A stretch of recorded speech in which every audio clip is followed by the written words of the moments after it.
الحمدللہ رب العالمین والعاقبۃ للمتقین والصلاۃ والسلام علی رسول الکریم اما بعد۔ الحمدللہ آج ہم دوسری تراویح کا خلاصہ شروع کر رہے ہیں۔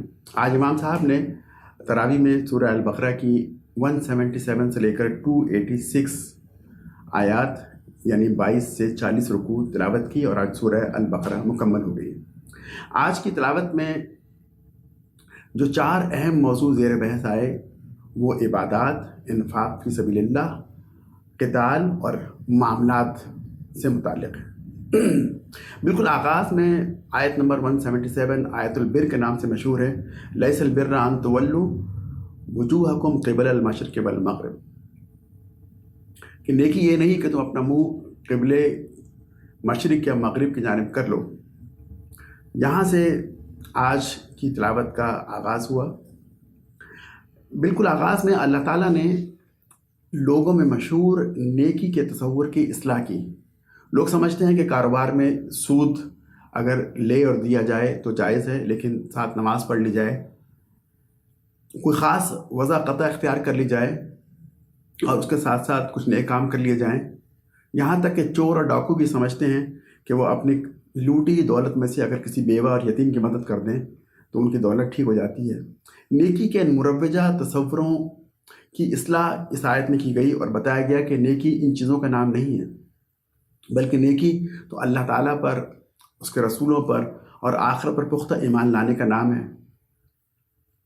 نیکی اس بات کا نام ہے کہ انسان اللہ کی راہ میں اپنے پسندیدہ مال کو خرچ کرے، اور نیکی اس بات کا نام ہے کہ وہ خدمت خلق کے کام کرے، نماز پڑھے، زکوٰۃ ادا کرے اور مشکل وقت اور جنگ کے حالات میں صبر کرے۔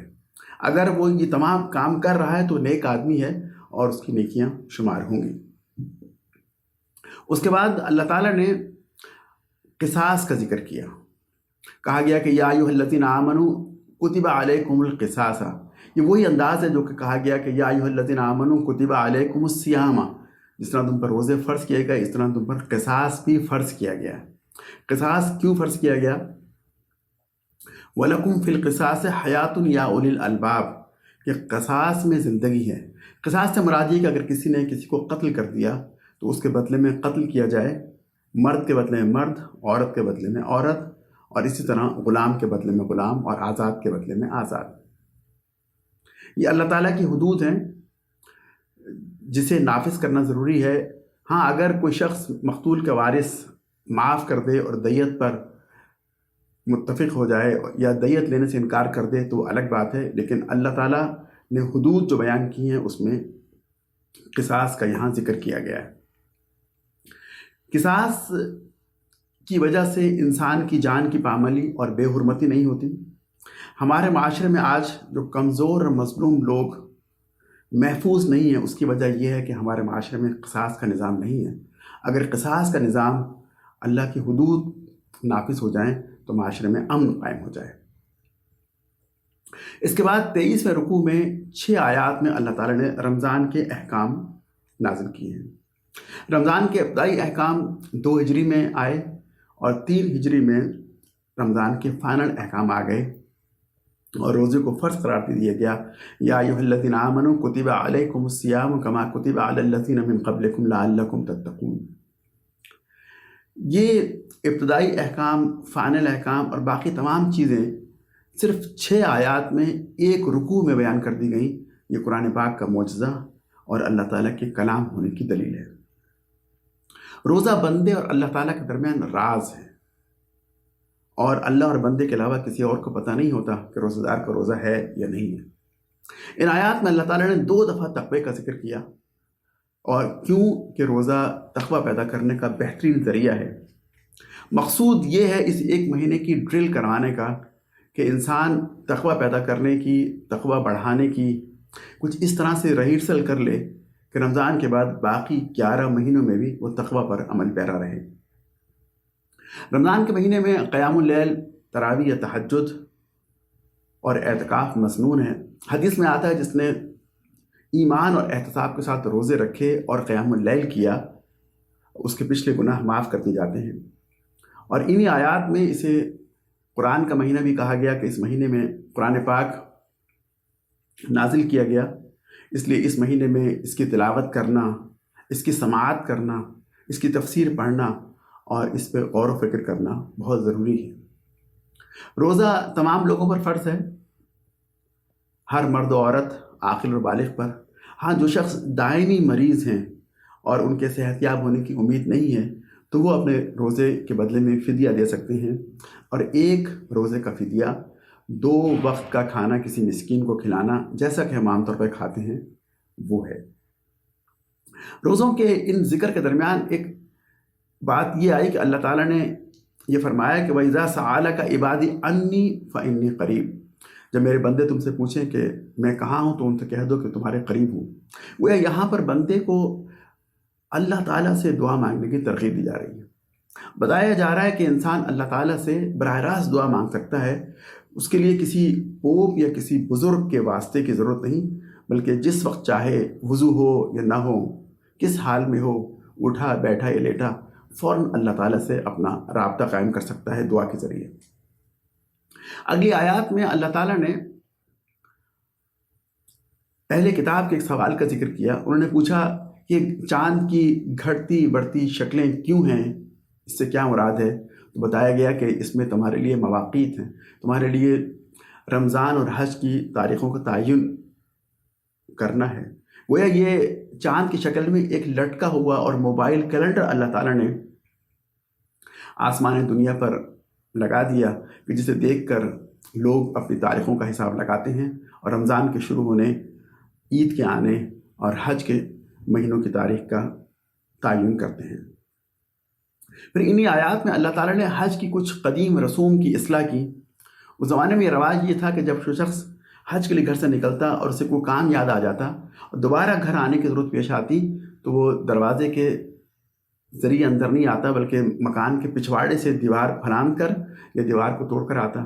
اس طرح جب وہ حج سے واپس آتے تب بھی جو مکان کے سامنے حصے داخل نہیں ہوتے تھے، تو کہا گیا کہ یہ طریقہ صحیح نہیں ہے اور تم اپنے دروازے سے گھروں میں آیا کرو۔ پھر اس زمانے میں لوگ حج اور عمرے کو ایک سفر میں جمع کرنا عیب سمجھتے تھے۔ کہا گیا کہ نہیں، یہ بھی کیا جا سکتا ہے حج قران اور حج تمتع کی شکل میں، اور لوگ تجارت کرنا صحیح نہیں سمجھتے تھے تو تجارت کرنے کی اجازت دی گئی۔ اور ایک اور چیز کی اصلاح کی گئی کہ حج کی رسومات ادا کرنے کے بعد لوگ بیٹھ جاتے اور اپنے آباء و اجداد کی تعریفیں کرتے، ان کے قصے بناتے، بڑائی بیان کرتے۔ تو کہا گیا کہ آباء و اجداد کی نہیں، بلکہ اللہ تعالیٰ کو یاد کرو اور اللہ تعالیٰ کی تعریف کرو۔ ایک مسئلہ ان آیات میں یہ بھی بتایا گیا کہ اگر کسی شخص کو مجبوراً اپنے سر کے بال منڈوانے پڑیں تو وہ منڈوا سکتا ہے کسی بیماری کی وجہ سے، اگر ایسا کرنا ہو، لیکن اس کو فدیے کے طور پر یا تو 3 روزے رکھنا ہوں گے، 6 مساکین کو کھانا کھلانا ہوگا، یا بکری دم کے طور پہ دینا ہوگی۔ ان تینوں میں سے ایک عمل، روزے، مساکین کو کھانا کھلانا یا دم کے طور بکری، ایک عمل ان میں سے کرنا ہوگا۔ آیات نمبر 190 سے 195 میں جہاد اور قتال کی ترغیب دی گئی ہے۔ چونکہ یہ مدینہ کے ابتدائی زمانے کی صورت ہے اور آگے بہت سی جنگوں کا ہونا تھا اور بہت سے معرکے پیش آنے تھے، تو مسلمانوں کو جہاد اور قتال کے لیے تیار کیا جا رہا ہے۔ یہاں پر اللہ تعالیٰ نے ایک سریہ کے ضمن میں کچھ باتیں عرض کی ہیں۔ ایک واقعہ ایسا ہوا کہ رسول اکرم صلی اللہ علیہ وسلم نے کچھ لوگوں کو بھیجا سریہ کے طور پر کفار کے حالات کا معلوم کرنے کے لیے۔ ان کی ایک جگہ کفار سے مٹ بھیڑ ہو گئی، انہوں نے ایک شخص کو قتل کر دیا جس کا نام عمر بن دمری تھا، اور ان کا مال لوٹ کر باقی لوگوں کو قیدی بنا کر مدینہ لے آئے۔ جب انہوں نے قتل کیا اور تو وہ یہ سمجھ رہے تھے کہ ماہ محرم یعنی رجب کا مہینہ ختم ہو چکا ہے، لیکن ایسا نہیں ہوا تھا، اور اسی دن جو ہے نا وہ شعبان کا چاند نظر آ گیا۔ تو ان کا یہ فعل محرم مہینے میں ہوا۔ اس فعل کو بنیاد بنا کر کفار نے اعتراض کرنا شروع کر دیا، یہ کیسے لوگ ہیں جو کہ محرم مہینوں میں قتل کرتے ہیں؟ تو اس کے جواب میں اللہ تعالیٰ نے قرآن میں آیات نازل کی۔ اس سے پہلے اللہ کے رسول علیہ السلام نے مال غنیمت کو لینے سے انکار کر دیا اور ان لوگوں کے اس عمل کو ناپسند کیا۔ اللہ تعالیٰ نے فرمایا کہ یہ جو انہوں نے قتل کیا ہے، اس سے بڑھ کر جرم یہ ہے کہ کسی مسلمان کو دین پر عمل کرنے سے روکا جائے، اسے گھر سے بے دخل کیا جائے، اسے ظلم کیا جائے، تشدد کیا جائے، فرمایا کہ والفتنہ تو اشد من القتل، اور فتنہ تو قتل سے زیادہ شدید جرم ہے۔ گویا بتایا یہ گیا کہ کفار جو یہ جرائم کر رہے ہیں، جو مسلمانوں کو روک رہے ہیں دین پر عمل کرنے سے، وہ اس قتل سے زیادہ بڑا فتنہ ہے۔ اللہ تعالیٰ نے انہی آیات میں بنی اسرائیل کی ایک جنگ کا ذکر کیا۔ بنی اسرائیل کے کمانڈر طالوت کا فلسطین کے بادشاہ بنو عمالقہ بنو عمالقہ کے جالوت سے مقابلہ ہوا۔ ان کے مقابلے کے لیے اللہ تعالیٰ نے جب طالوت کو کمانڈر مقرر کیا تو لوگوں نے اعتراض کیا، کہا کہ یہ تو مالدار نہیں ہے، اسے کس طرح ہمارا کمانڈر یا ہمارا آرمی کا ان چیف یا سپہ سالار بنا دیا گیا۔ فرمایا گیا کہ کسی کو حکمراں بنانے کے لیے، کسی کو ذمہ دار بنانے کے لیے مال ہونا ضروری نہیں ہے، بلکہ وزادہ بسطۃ فی العلم والجسم، بلکہ ہم نے تو طالوت کو علم میں اور جسم میں، یعنی علم دیا ہے اور بہادری کی صفت عطا کی ہے۔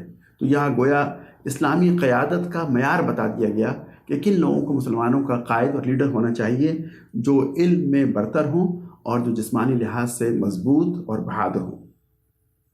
اس کی ہمیں ایک مثال تاریخ اسلامی سے خلفۂ راشدین کی سنت میں ملتی ہے۔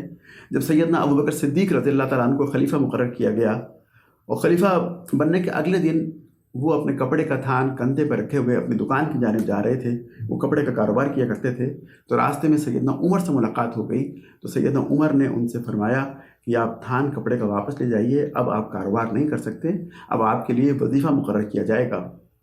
وجہ یہ بتائی کہ اگر آپ نے دکان کھول لی تو سارے کسٹمر تو آپ کے پاس آئیں گے اور باقی لوگوں کے پاس تو کوئی نہیں جائے گا، تو گویا یہاں پر کلیش آف انٹرسٹ ہو جائے گا۔ تو حکمراں کو اپنا ذاتی کاروبار بھی نہیں کرنا چاہیے، یہ سنت خلفۂ راشدین سے معلوم ہوا۔ پھر اسی جنگ میں طالوت کے ساتھ ایک نوجوان حضرت داؤد علیہ السلام بھی تھے، کم عمر تھے، اور انہوں نے بہادری کا مظاہرہ کرتے ہوئے جالوت کو قتل کر دیا اور بنی اسرائیل غالب آ گئے۔ اگرچہ بنی اسرائیل کی تعداد بہت کم تھی، لیکن کم ہونے کے باوجود اللہ تعالیٰ فرماتے ہیں کہ کم من فیۃ قلیلۃ غلبت فیۃ کثیرۃ باذن اللہ۔ کئی بار ایسا ہوا کہ بہت قلیل جماعت کو اللہ کے اذن سے بڑی جماعت پر فتح حاصل ہوئی۔ معلوم یہ ہوا کہ اصل معاملہ تعداد کا نہیں ہے، اصل معاملہ ایمان کا اور اخلاق کا اور روب کا ہے۔ انہی آیات میں اللہ تعالیٰ نے فلسفہ جہاد بھی بیان کیا۔ جہاد کا فلسفہ یہ ہے کہ اللہ تعالیٰ جہاد کے ذریعے فاسق اور فاجروں کو ختم کرتا اور کم کرتا رہتا ہے۔ کہا گیا کہ اگر اس طرح اللہ تعالیٰ ایک گروہ کے ذریعے دوسرے گروہ کو نہ ہٹائے تو زمین کا نظام بگڑ جائے۔ قتال کی اور جہاد کی ان آیات کے درمیان کچھ آفاقی ہدایات بھی اللہ تعالیٰ نے دی، کچھ جو ہے وہ دانش و حکمت کے موتی بھی بکھیرے۔ اب یہ چیزیں، یہ دانش و حکمت کی باتیں قتال کی آیات کے درمیان میں جو آئیں، ان میں ایک تو یہ کہ شراب اور جوئے کی حرمت کے ابتدائی احکامات بیان کیے، ان کے آخری احکامات سورہ المائدہ میں آئیں گے۔ مشرکین سے نکاح کی ممانعت کی گئی اور کہا گیا کہ جو انسان کے پاس زائد مال اس کی ضروریات سے زیادہ ہے، قل العفو، وہ جو ہے وہ اللہ کے راستے میں خرچ کر دے، اور اس میں ہر شخص خود اپنی ضروریات کو طے کرے گا کہ کتنا مال اس کی ضروریات سے زائد ہے۔ پھر یہ بھی فرمایا گیا کہ حافظوا علی الصلوات والصلاۃ الوسطیٰ، کہ تم اپنے بیچ کی نماز یا بہترین نماز کی حفاظت کرو، یعنی عصر کی نماز یا کوئی بھی ایسی نماز جو کہ بڑی اچھے طریقے سے پڑھی جائے اس کی حفاظت کرو۔ گویا کہ یہ کہا جا رہا ہے کہ اچھے طریقے سے نماز پڑھنے کی کوشش کرو۔ پھر یہ بھی ان آیت کے بیچ میں کہا گیا کہ لوگوں نے سمجھ رکھا ہے کہ جنت یوں ہی مل جائے گی، جنت جیسی قیمتی چیز اللہ تعالیٰ بغیر آزمائش کے نہیں دے گا، اور تم آزمائے جاؤ گے اور اس کے بعد ہم تمہارے ایمان کو پرکھیں گے۔ پھر یہ بھی کہا گیا کہ ادخلوا فی السلم کافہ، کہ پورے کے پورے اسلام میں داخل ہو جاؤ، یعنی کچھ چیزیں اسلام کی مان لی جائیں اور کچھ چیزیں نہ مانی جائیں، ایسا رویہ نہیں ہونا چاہیے۔ پھر خواتین کے کچھ مسائل اللہ تعالیٰ نے ان آیات میں بیان کیے۔ ایک تو یہ کہا گیا کہ حیض کی حالت ناپاکی کی حالت میں ہے، اس حال میں ان کے قریب نہ جاؤ۔ پھر ایلا کی مدت 4 ماہ مقرر کر دی۔ ایلا سے مراد یہ ہے کہ اگر شوہر اور بیوی میں ناچاکی ہو جائے، ہمیشہ حالات ایک جیسے نہیں رہتے اور ان کا آپس میں تعلق ختم ہو جائے، تو یہ تعلق 4 ماہ تک انسان ختم کیے رکھ سکتا ہے، اس کے بعد یا تو وہ تعلقات کو دوبارہ استوار کر لے ورنہ پھر علیحدگی ہو جائے گی۔ ان آیات میں اللہ تعالیٰ نے رضاعت یعنی بچوں کو دودھ پلانے کی لیکٹیشن کی مدت بھی 2 سال طے کی، اور طلاق کا طریقہ بھی بتا دیا کہ ایک مرد طلاق کے اپنے اختیار کو 2 دفعہ استعمال کر سکتا ہے طلاق رجعی کے طور پر، اور اگر وہ تیسری بار طلاق دے گا تو پھر مستقل علیحدگی ہو جائے گی۔ عدت کی مدت کا تعین بھی کر دیا گیا۔ طلاق کے بعد عورت کی عدت کی مدت 3 ماہ ہے، شوہر کے انتقال کے بعد 4 مہینے اور 10 دن، اور پریگننٹ عورت کی عدت وضع حمل تک یعنی ڈلیوری کے وقت تک ہے۔ ان کے بعد اللہ تعالیٰ نے آیت الکرسی میں اپنی عظمت اور قدرت کا بیان کیا۔ آیت الکرسی افضل ترین آیت ہے قرآن پاک کی۔ اس میں توحید کا خالص بیان کیا گیا ہے۔ یہ کہا گیا کہ ہر چیز کا علم اللہ تعالیٰ کے پاس ہے، وہ حی و قیوم ہے، وہ زندہ ہے اور ہمیشہ قائم رہنے والا ہے، وہ تھکتا نہیں ہے، اسے اونگ نہیں آتی، وہ سوتا نہیں ہے، اور اس کی حکومت ہر چیز پر محیط ہے، اور وہی اصل میں سپر پاور ہے۔ وہ آج کل کی نام نہاد سپر پاوروں کی طرح نہیں ہے کہ جو ایک وائرس کو کنٹرول نہ کر سکیں، بلکہ وہ تو ہر چیز پر حاوی ہے اور پوری کائنات کا نظام چلا رہا ہے۔ یہ توحید کا بہت عظیم بیان ہے جو کہ ایک آیت میں آیا۔ اس کے بعد یہ کہا گیا کہ لا اکراہ فی الدین، کہ دین میں کوئی زبردستی نہیں ہے، یعنی کسی بھی کافر کو جبراً یا مجبوراً اسلام لانے کا نہیں کہا جائے گا، بلکہ اسے آپشن دیا جائے گا، وقت دیا جائے گا، وہ اگر اسلام لانا چاہے تو لے آئے، اگر نہ لانا چاہے تو مملکت میں ذمہ کے طور پر جزیہ دے کر رہ سکتا ہے۔ لیکن مسلمانوں کے بارے میں کچھ شریعت کے احکامات مختلف ہیں۔ مسلمانوں پر فرائض سے عمل کروایا جائے گا، جو اسلام کے پبلک لا ہیں، مسجد میں نماز پڑھنا یا زکوٰۃ ادا کرنا، یہ کام ان سے کروائے جائیں گے، کیونکہ اگر یہ کام نہ کیے جائیں اور صرف عبادات کی جائیں تو یہ اللہ کی بندگی کے ساتھ کسی اور کی بندگی ہو جائے گی، اور یہ ملاوٹ شریعت قبول نہیں کرتی۔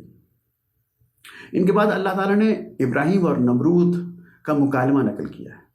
جب ابراہیم نے نمرود کے دربار میں، جو کہ اس زمانے کی یہ کہنا چاہیے کہ ایک ہی بڑی طاقت تھی، اس کے دربار میں جا کر اسے دعوت حق پیش کی، اور جب اسے مکالمہ ہوا تو اللہ تعالیٰ کے بارے میں جب نمرود نے پوچھا تو ابراہیم علیہ السلام نے فرمایا کہ میرا رب وہ ہے جو زندگی اور موت دیتا ہے۔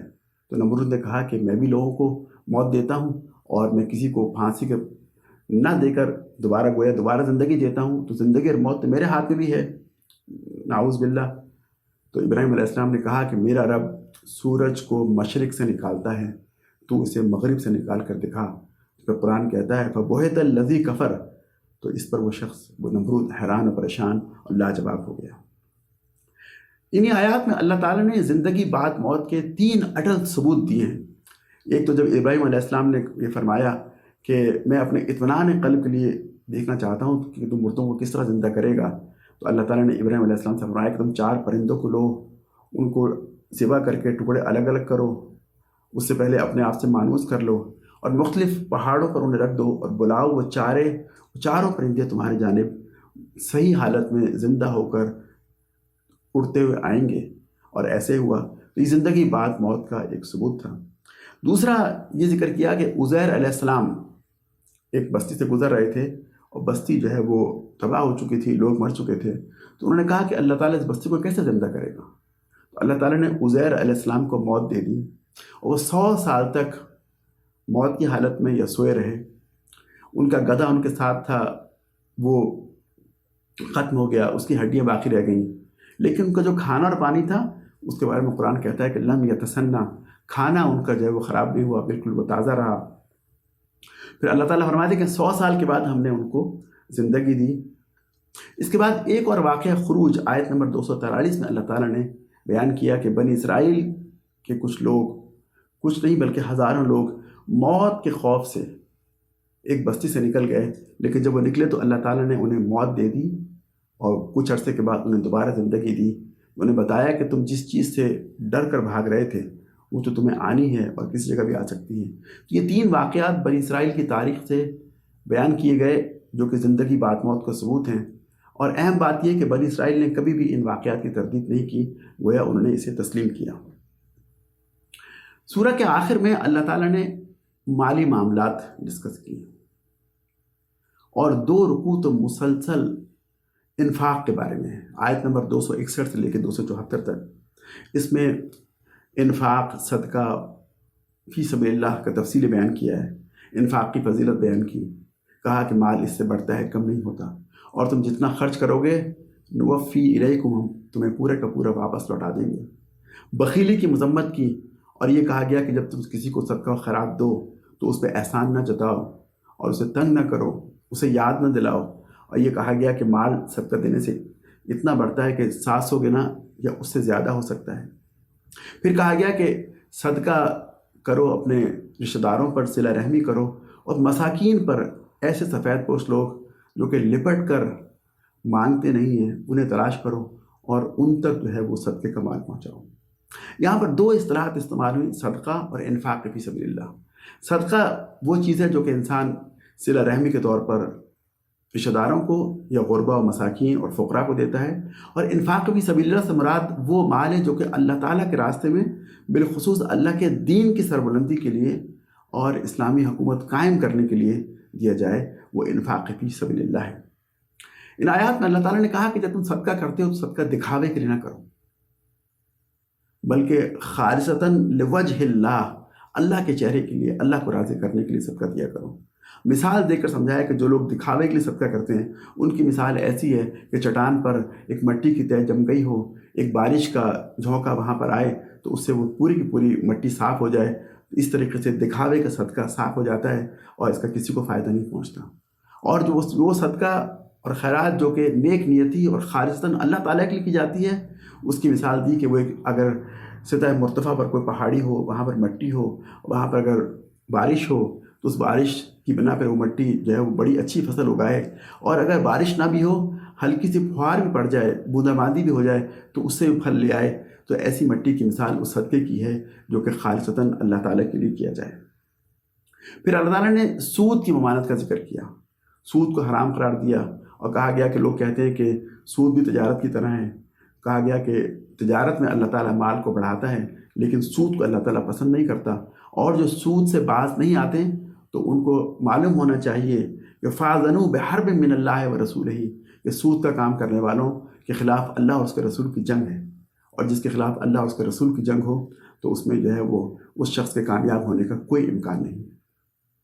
سود کی آیت کے بعد اللہ تعالیٰ نے قرض کے معاملات کو لکھ لیا کرو، اس کا حکم دیا، اور ایک طویل آیات جو کہ الفاظ کے لحاظ سے قرآن کی طویل ترین آیات ہے، جسے آیت تداین کہتے ہیں، یعنی معاملات کو لکھنے کی آیات۔ عام طور پہ ہوتا یہ ہے کہ جب ہم کہیں پیسوں کا لین دین کرتے ہیں تو ہم شرماتے ہیں، لکھتے نہیں ہیں، اور پھر بعد میں بھول جاتے ہیں، اختلافات ہوتے ہیں، لڑائیاں ہوتی ہیں، تو کہا گیا کہ ایسا نہیں کیا کرو، بلکہ لکھ لیا کرو، اور جو شخص قرض لے رہا ہے اس کے ذمے ہے کہ وہ ان معاملات کو لکھوائے، اور پھر جو ہے نا وہ 2 گواہ مقرر کر لیا کرو، 2 مرد، اگر 2 مرد نہ ہو تو 1 مرد اور 2 عورتیں گواہ مقرر کی جائیں۔ سورت کے آخر میں 3 آیات ایسی ہیں جنہیں خواتین سورہ کہتے ہیں، وَلِلَّهِ سے سٹارٹ ہوتی ہیں اور آخر تک چلتی ہیں۔ آخری 2 آیات دعا بھی ہیں۔ ان آیات کے بارے میں کہا گیا کہ یہ نور ہیں، اور ان میں ایمانیات ثلاثہ کا بیان کیا گیا ہے، اور ان کے ذریعے سے جو دعا بھی مانگی جائے گی وہ قبول ہوگی۔ تو آج کی تراویح کے خلاصے کا خلاصہ یہ ہے کہ ہمیں یہ بتایا گیا کہ مسلمانوں کا حکمراں کیسا ہونا چاہیے۔ مسلمانوں کا حکمراں علم میں بہت برتر ہونا چاہیے، با علم، بہادر ہونا چاہیے، اور ایسا نہ ہو کہ اس کے کاروباری معاملات ہوں اور وہ کلیش کریں، تو وہ کاروباری نہ ہو، بہادر ہو اور علم والا ہو۔ پھر یہ کہا گیا کہ معاشرے میں اللہ تعالیٰ کی حدود کو نافذ کیا جائے، قصاص کو نافذ کرنا فرض قرار دیا گیا، اس سے معاشرے میں امن قائم ہوتا ہے۔ پھر یہ کہ بنی اسرائیل کی تاریخ سے زندگی بعد موت کے 3 اٹل ثبوت بیان کیے گئے، جس کا کبھی بنی اسرائیل نے انکار نہیں کیا۔ اور پھر سورہ البقرہ کے آخری حصے میں مالی معاملات تفصیل سے بیان کیے گئے، صدقہ و خیرات کی ترغیب دی گئی، مسلسل 2 رکوع جو ہے وہ صدقہ و خیرات کے بارے میں آئے، اور قرض کے معاملات کو لکھنے کا حکم دیا گیا، اور اس میں شرم محسوس نہیں کرنی چاہیے۔ اور آخری 3 آیات کے بارے میں کہا گیا یہ نور ہیں اور جو شخص بھی ان کو پڑھ کر دعا کرے گا ان کی دعا اللہ تعالیٰ قبول فرمائیں گے۔ اس کے ساتھ ہی سورہ البقرہ ختم ہوئی۔ دعا ہے کہ اللہ تعالیٰ ہمیں قرآن کو سننے، پڑھنے اور عمل کرنے کی توفیق عطا فرمائے۔ وآخر دعوانا ان الحمد للہ رب العالمین، والصلاۃ والسلام علی رسولہ الکریم۔